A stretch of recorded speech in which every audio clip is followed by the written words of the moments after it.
बिस्मिल्लाहिर्रहमानिर्रहीम। अस्सलाम वालेकुम।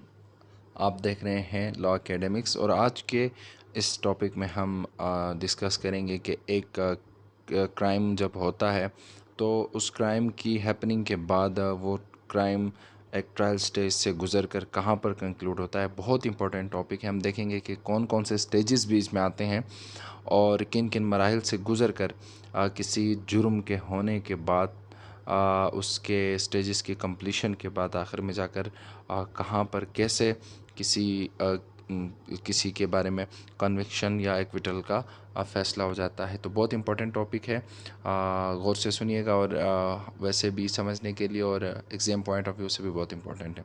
तो इसकी हेडिंग से हम देखेंगे कि ये हेडिंग में बयान कर रहा है कि क्रिमिनल केस ट्रायल के बारे में आज हम पढ़ेंगे। प्रोसीजर इसका क्या है क्रिमिनल केस ट्रायल का।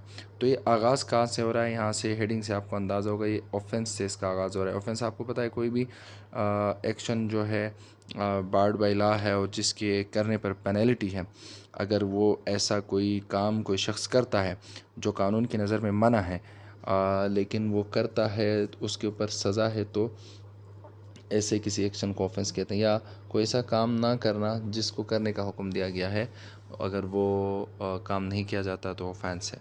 तो यहाँ पर स्ट्रक्चर के थ्रू हम सारा कुछ देखेंगे। सबसे पहले ऑफेंस को हमने डिवीज़न की है इसकी कि ऑफेंस कोग्निजेबल होगा या नॉन कोग्निजेबल होगा। दो टाइप के ऑफेंसेस होंगे, कोग्निजेबल या नॉन कोग्निजेबल। कोग्निजेबल ऑफेंस उसको कहते हैं कि जहाँ पर पुलिस विदाउट अरेस्ट वारंट उसकी गिरफ़्तारी कर सकती है एक्यूज़्ड की, यानी किसी भी ये हेनियस इन नेचर होते हैं, यानी सख्त जराइम जिनमें पुलिस बग़ैर वारंट की गिरफ़्तारी कर सकती है, जैसे कत्ल वगैरह है, जैसे रॉबरी डकैती वगैरह है। और नॉन कॉग्निजेबल ऑफेंसेस वो हैं जहाँ पर पुलिस को किसी एक्यूज़ को गिरफ़्तार करने के लिए कोर्ट से वारंट अरेस्ट वारंट्स लेना लाजमी है। तो कॉग्निजेबल ऑफेंस की मद में क्या होगा, सबसे पहले एफ़आईआर होगी। एफ़आईआर इसमें सेक्शन 154 है सीआरपीसी का, उसके तहत एफ़आईआर होगी पुलिस के पास। तो फिर उसके बाद एफ़आईआर के बाद उसकी अरेस्ट हो सकती है। यहाँ पर छोटा सा करके ऑफेंसेस बैन भी किए गए हैं कि compoundable slash non compoundable offences का तज़किरा किया गया है। कौन कौन से ऑफेंसेस कंपाउंडेबल हैं और ये भी देखा जाए कि कौन कौन से नॉन कंपाउंडेबल हैं। ये सेक्शन 345 सीआरपीसी डील करता है। उसके बाद अब सबसे पहले हम एक साइड को लेकर चलते हैं, कोग्निजेबल ऑफेंसेस को लेकर चलते हैं। मिसाल के तौर पर कोई ऐसा जुर्म हुआ जो कोग्निजेबल है, जहाँ पर पुलिस के नज़दीक वो काबिल दस्तअंदाज़ी जुर्म है, तो पुलिस कॉग्निजेंस लेगी और पहले उसकी एफ़आईआर होगी। एफ़आईआर में जुडिशल मजिस्ट्रेट से वारंट लेने से पहले, वारंट लिए बगैर भी पुलिस क्या करेगी, उसको व्यक्ति को, उस शख्स को, उस मुजरिम को अरेस्ट कर सकती है। अब क्या है, एफ़आईआर की सूरत में दो चीज़ें हैं, या एफ़आईआर लॉज होगी यहाँ पर जब किसी जुर्म के होने की इत्तला मिलती है तो पुलिस को जब इंटीमेट किया जाएगा, तो या फिर एफ़आईआर लॉज होगी, या एफ़आईआर लॉज नहीं होगी, रिफ्यूज़ किया जाएगा, पुलिस की तरफ से इनकार किया जाएगा कि एफ़आईआर नहीं की जाती है। तो अगर एफ़आईआर लॉज होती है बिलफ़र्ज़, तो फिर क्या होगा, जैसे एफ़आईआर लॉन्च होगी उसकी अरेस्ट होगी और यहाँ पर इन्वेस्टिगेशन शुरू होगी 156 सीआरपीसी के तहत, यानी उस बंदे को एफ़आईआर के बाद गिरफ़्तार किया जाएगा और उसकी पुलिस इन्वेस्टिगेशन शुरू करेगी। यहाँ पे एफ़आईआर के साथ लॉज के साथ छोटा सा करके दो चीज़ें और बयान की गई हैं। क्वाशमेंट बाई हाई कोर्ट, यानी एफ़आईआर अगर लॉन्च हो गई है तो उसको हाई कोर्ट क्वाश भी कर सकता है, बाद में उसको ख़त्म भी कर सकता है। तो उसका प्रोविज़न यहाँ पर बयान किया गया 561A। और प्रोटेक्टिव बेल भी वो एफ़आईआर होने के बाद करवा सकता है, यानी प्री अरेस्ट बेल भी करवा सकता है। वो शख्स गिरफ़्तार होने से पहले कबल अज़ गिरफ़्तारी बेल भी ले सकता है। वो 498 सेक्शन 498 सीआरपीसी के तहत बेल भी ले सकता है गिरफ़्तारी से पहले, यानी यहाँ इन्वेस्टिगेशन तक आने से पहले ही वो गिरफ़्तारी से बचने के लिए बेल भी ले सकता है। अब एक दूसरी सूरत है कि एफ़आईआर लॉन्च हो गई, वो गिरफ़्तार होगा तो उससे तो इन्वेस्टिगेशन होगा।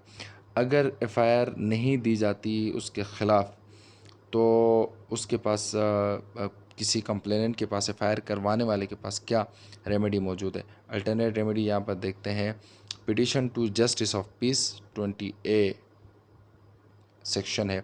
22A CRPC के तहत वो जस्टिस ऑफ पीस जो होता है, जो कि आमतौर पर सेशन कोर्ट का जज होता है, उसके पास पिटिशन करेगा, कंप्लेंट गुजारेगा उसकी गिरफ्तारी के लिए कि पुलिस एफआईआर नहीं काट रही, आप ऑर्डर करें। प्राइवेट कंप्लेंट ये करेगा सेक्शन 200 के मुताबिक, 200 से 204 तक प्रोवाइडेड है। उसके बाद रिट पिटिशन भी जा सकता है हाई कोर्ट में, आर्टिकल 199 के तहत, जो कॉन्स्टिट्यूशन ऑफ पाकिस्तान है उसके तहत रिट पिटिशन भी की जा सकती है हाई कोर्ट में। अच्छा, हम आते हैं अब एफआईआर लॉन्च हो गई, मिसाल के तौर पर थाने में एफआईआर लॉन्च हो गई, तो उसके बाद इन्वेस्टिगेशन कमेंस होगा। इन्वेस्टिगेशन के आगाज़ के बाद इन्वेस्टिगेशन होगा 156 सीआरपीसी के तहत। जब इन्वेस्टिगेशन शुरू होगा तो उसके बाद यहाँ पर क्या सूरत हाल होगी ये देखते हैं। सेक्शन 411 के तहत या तो उससे रिकवरी होगी, या अगर कोई मूवेबल प्रॉपर्टी है तो उसकी सुपरदारी के लिए 516 ए के तहत सुपरदारी गुजारी जा सकती है। मिसाल के तौर पर कोई ऐसा मटेरियल है जो उस एक्यूज़ से गिरफ़्तार किया गया है, उससे ज़ब्त किया गया है गिरफ़्तारी के दौरान, तो उससे उसकी रिकवरी 411 के तहत होगी। अब वो जो ज़ब्तशुदा माल है उसको वापस हासिल करने के लिए 516A के तहत पिटीशन करके दरख्वास्त गुजार के वो उस चीज़ को वापस भी हासिल किया जा सकता है, अगरचे वो अक्यूज़्ड जो कस्टडी में भी हो। यहाँ पर इन्वेस्टिगेशन 156 में स्टार्ट होने से पहले पहले एक ये बात भी है कि एफआईआर लॉन्च तो हुई है लेकिन बंदा गायब है, एब्सकॉन्डेंस में है, गायब है। अगर गिरफ़्तारी नहीं दी है उसने तो क्या है 87 89 तक एब्सकॉन्डेंस डील करेगा कि वो इश्तहारी हो गया तो उसकी इश्तहारनामा लगाया जाएगा, सब कुछ किया जाएगा। फिर उसको जब अरेस्ट किया जाएगा, वो आता है अरेस्ट में 46 से 67 तक अरेस्ट डील करता है। इस दौरानिए में अरेस्ट कैसे होगी, कहाँ कहाँ कौन कौन सा प्रोविज़न यूज़ होगा, किस किस तरीके से उसकी अरेस्ट मुमकिन होगी। चलें जी, वो गिरफ़्तार हो गया, बंदा गिरफ़्तार हो गया। अब क्या है, अरेस्ट के बाद उसके पास सबसे पहले अरेस्ट में पुलिस उसके स्टेटमेंट को रिकॉर्ड करेगी। गिरफ़्तारी के बाद उससे सबसे पहले पूछेगी, हाँ भाई आपके ऊपर ये इल्ज़ाम है, हमने ये एफआईआर दी है, आपने ये जुर्म क्यों किया है, कैसे किया है, फ़िलाँ फ़िस्तां, उससे जो भी सवालात हो सकते हैं। इस दौरान वो अगर लीगल कस्टडी में है, पुलिस की कस्टडी में, तो उसके पास ऑप्शन है अरेस्ट के बाद कि वो बेल गुजार सकता है कि भाई मुझे ज़मानत पर रिहा किया जाएगा, ठीक है मैं ट्रायल भुगतूँगा, लेकिन मुझे पुलिस कस्टडी में, जेल कस्टडी में ना रखा जाए, तो मुझे ज़मानत पर बाहर रिहा किया जाए, मैं कोर्ट प्रोसीजर को फॉलो करूँगा, ठीक है। तो अब बेल की किस्में हैं, कौन कौन सा जुर्म उसने किया है, नॉन बेलेबल उसका कोई ऑफेंस है या बेलेबल है। नॉन बेलेबल ऑफेंस है या बेल आफ्टर अरेस्ट है तो वो सेक्शन 497 के तहत वो पिटिशन करेगा, ठीक है। अगर बेलेबल ऑफेंस है तो 496 के तहत वो पिटिशन गुजार कर दरख्वास्त गुजार कर अपनी ज़मानत के लिए कोशिश करेगा। अब उससे जब स्टेटमेंट रिकॉर्ड करेंगी पुलिस कस्टडी में 161 सीआरपीसी के तहत, तो यहाँ पर पुलिस एक डायरी होती है रोज़नामचा जिसको ज़िमनी कहते हैं, 172 में भी इन चीज़ों का इंदराज करेगी, ठीक है नहीं है। उसके बाद 24 घंटे गुजरने से पहले पहले उसको क्या किया जाएगा, कोर्ट ऑफ जुडिशल मजिस्ट्रेट में हाज़िर किया जाएगा, यानी 24 घंटे से ज़्यादा पुलिस उसको अपनी कस्टडी में नहीं रख सकती। अब इसको जब जुडिशल मजिस्ट्रेट के सामने लाया जाएगा तो वहाँ पर आगे फ़र्दर क्या प्रोसेस होगा, वो पुलिस जिसने गिरफ़्तारी की है वो जुडिशल मजिस्ट्रेट को या बताएंगे कि इन्वेस्टिगेशन 24 घंटे में हमने इससे कंप्लीट की है या इसकी इन्वेस्टिगेशन कंप्लीट नहीं हुई है। दो सूरतें होंगी, जज पूछेगा, तो अगर इन्वेस्टिगेशन कंप्लीट हुई है तो जज कहेगा कि भाई चालान जमा करवाओ, कि आपने क्या इन्वेस्टिगेशन किया, क्या रिकवर किया, क्या सबूत है, क्या सबूत शवाहिद निकाले, फ़िलाँ फ़िस्तां कहानियाँ। अगर इन्वेस्टिगेशन कंप्लीट नहीं हुई है तो पुलिस फ़िज़िकल रिमांड तलब करेगी सेक्शन 167 के तहत उस एक्यूज़्ड का, उस मुलजिम का 167 के तहत कहेगी कि हमें इजाफ़ी दिन दिए जाएं कि हम इसको अपनी कस्टडी में रखें, इससे हमने रिकवरी करनी है, इससे हमने पूछगछ करनी है, ठीक है। अब चलो जज ने उसको टाइम दे दिया 4 दिन, वैसे तो आम फ़िज़िकल रिमांड 15 दिन होती है, लेकिन जज ने अगर 6-7 दिन दे दिए, 8 दिन दे दिए, तो इस दौरान वो क्या करेंगे, उससे इन्वेस्टिगेशन करेंगे, अपने थाने में रख कर उससे पूछगछ करेंगे। इस दौरानी में एक यहाँ खाना हमारे पास रह गया। जब 24 घंटे के बाद जज के सामने उसको पेश किया जाएगा तो जज भी उसकी स्टेटमेंट रिकॉर्ड कर सकता है। एक्यूज्ड की 164 सीआरपीसी के तहत यहाँ पर उसकी स्टेटमेंट भी रिकॉर्ड हो सकती है एक्यूज्ड की। अच्छा, जब फिज़िकल रिमांड में दे दिया तो फिज़िकल रिमांड लिया, 6-7 दिन उसके कंप्लीट हो गए तो एक पुलिस के पास ऑप्शन है कि अगर पुलिस को 6-7 दिन बाद तमाम इन्वेस्टिगेशन के बाद अगर पता चला कि इस बंदे पर कोई जुर्म साबित नहीं हो पा रहा, इसको गलत नामज़द किया गया, तो पुलिस भी यहाँ पर उसको ज़मानत दे सकती है। 169 जिसको मुखलिसी कहते हैं, पुलिस पावर है कि उसको वहाँ से ही पुलिस ये कोर्ट को लिख सकती है कि हमने इससे इन्वेस्टिगेशन की, इस पर कोई जुर्म साबित होता हुआ नज़र नहीं आ रहा, आप इसको छोड़ दें। ये पुलिस की ज़मानत हो गई। अच्छा, ये करने के बाद पुलिस क्या करेगी, 173 के तहत चालान जमा करवाएगी, चालान रिपोर्ट। ठीक है, कोर्ट के सामने कि हमने इन्वेस्टिगेशन की 7 दिन, 8 दिन, 9 दिन, 10 दिन, जितने भी उसकी कस्टडी होगी, कि हमने इससे क्या रिकवर किया, क्या इसके ऊपर जुर्म साबित हो रहा था, उसके मुताबिक जितने भी सबूत शवाहिद हमने सारे इकट्ठे किए, ये हम आगे अब आपके सामने पेश कर रहे हैं। सुलूक कानूनी फरमाए, ये चालान कोर्ट को पुलिस पेश करेगी। अब जब चालान पेश करेगी तो क्या होगा, यहाँ से ट्रायल शुरू होता है। हमेशा ट्रायल शुरू होगा चालान के जमा होने के बाद। अब ट्रायल शुरू होगा तो ट्रायल कौन करेगा? ठीक है,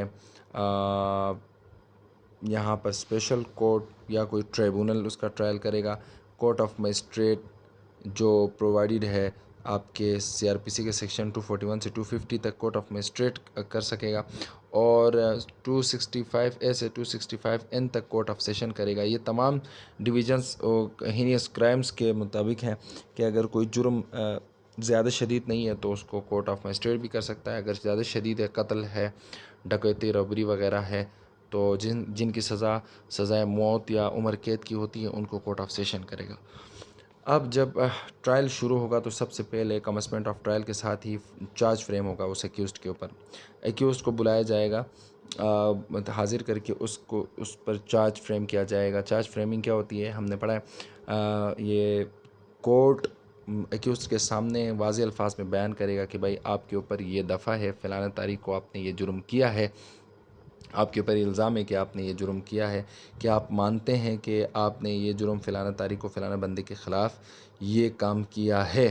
तो दो सूरतें होंगी, या तो मुल्ज़िम कहेगा जी किया है, जिसको प्लीड गिल्टी कहते हैं, यानी इकरार जुर्म करेगा कि मैं मुझसे ये हुआ है, ये 243 सीआरपीसी सेक्शन डील करता है, या फिर प्लीड्स नॉट गिल्टी, या फिर वो इनकार करेगा कि जी मैंने जुर्म नहीं किया है। तो इस सूरत में आगे कहानी कैसे चलेगी देखें। तो अगर वो प्लीड्स गिल्टी करता है तो फिर उसके बाद उस विटनेसेस कॉल होने की ज़रूरत नहीं होगी। वो जब वो जुर्म को कबूल करता है कि मैंने किया है तो उसके बाद बस फाइनल आर्गूमेंट्स होंगे इस तरफ से। अगर प्लीड्स नॉट गिल्टी करता है कि नहीं मानता है मैंने जुर्म नहीं किया, कहता है प्लीड ट्रायल, कहता है कि मुझे ट्रायल चाहिए, मैं अपना डिफेंस करता हूँ, तो फिर एविडेंसेस प्रोसिक्यूशन अपनी साइड से लेकर आएगा, यानी पुलिस अपनी साइड से एविडेंस लेके आएगी, डिफेंस अपनी साइड से एविडेंस लेके आएगा। ये सारी कहानी सेक्शन 353 से सेक्शन 365 तक चलती रहेगी, एविडेंस यहाँ पर आते रहेंगे, और फिर आखिर में फ़ाइनल आर्गूमेंट्स होंगे जहाँ पर एक्यूज़ड के तरफ से भी आर्गूमेंट्स होंगे और प्रोसिक्यूशन की तरफ से भी आर्गूमेंट्स होंगे। फिर फाइनल होगी आपकी यहाँ पर जजमेंट आएगी 366 से 373 तक के फ़ैसला आएगा कि क्या हुआ। अब ये जो 366 से 373 तक क्या होगा, या तो एक्विटल होगा 249A में, या जिसको कहते हैं बरी होना, ठीक है, नहीं एक्विटल को ये सारे प्रोविजंस डील करते हैं 243, 245, 247, 249A, ये सब बरीयत के हैं, यानी उसके ऊपर इल्ज़ाम साबित नहीं हुआ, वो ये आज बरी हो गया, या फिर कन्विक्शन होगी उसकी, सज़ा होगी उसकी 245 में कि भाई इसके ऊपर ये जो जुर्म था ये साबित हुआ और इसको अब ये सज़ा सुनाई जाती है। कन्विक्शन 243 और 245 डील करता है। तो इस दौरानिए में अगर कहीं पर किसी गवाह को बुलवाना है तो कोर्ट के पास ये पावर भी है कि वो सेक्शन 540 के तहत जो गवाहान हैं उनको भी समन करके बुलवा सकता है।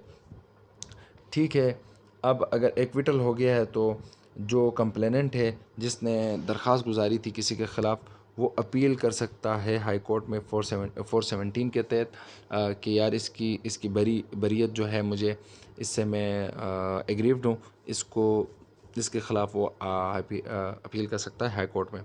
अगर वो सज़ा हुई है उसको तो क्या कर सकता है वो बेल आफ्टर कन्विक्शन गुजार सकता है अपील के बाद, यानी 426 के तहत वो यानी अपील करेगा। मुझे सज़ा हुई वो गलत है कि अगर अपील करने के बाद वो जब तक अपील पेंडिंग है वो बेल की दरख्वास्त गुजार सकता है। कन्विक्शन के बाद सज़ा में अप्रोप्रिएट पनिशमेंट कमी के लिए भी वो क्या कह सकते हैं, वो दरख्वास्त गुजार सकता है। अपील अगेंस्ट कन्विक्शन भी कर सकता है अपीलेट कोर्ट में।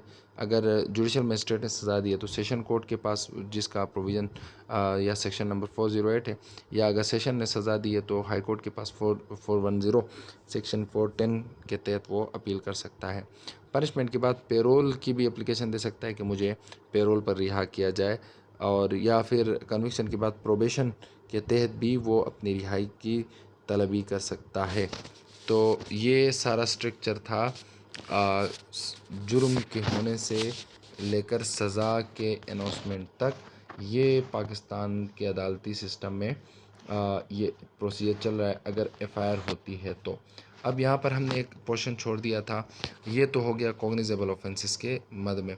अगर ऑफेंस नॉन कॉग्निजेबल है कि जहाँ पर पुलिस डायरेक्ट गिरफ्तारी नहीं कर सकती बगैर अरेस्ट वारंट के, तो इस सूरत हाल में क्या होगा।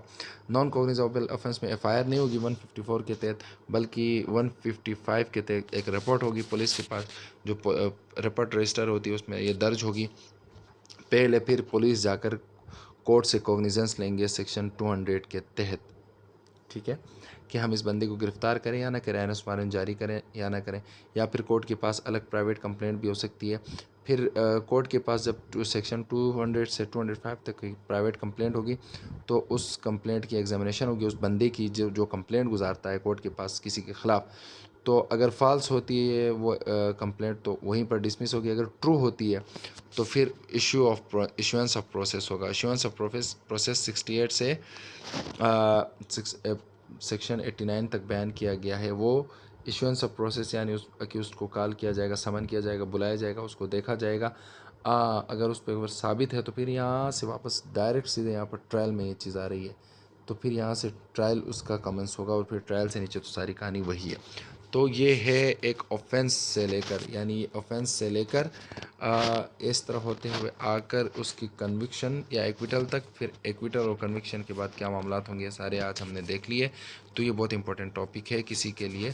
तो इस तरह के टॉपिक्स आप सीखने के लिए हमारे चैनल को लाइक एंड सब्सक्राइब कीजिएगा और हमें अपने साथ रखिएगा, और मिलते हैं अगले वीडियो में। तब तक दीजिएगा इजाज़त। अल्लाह निगहबान।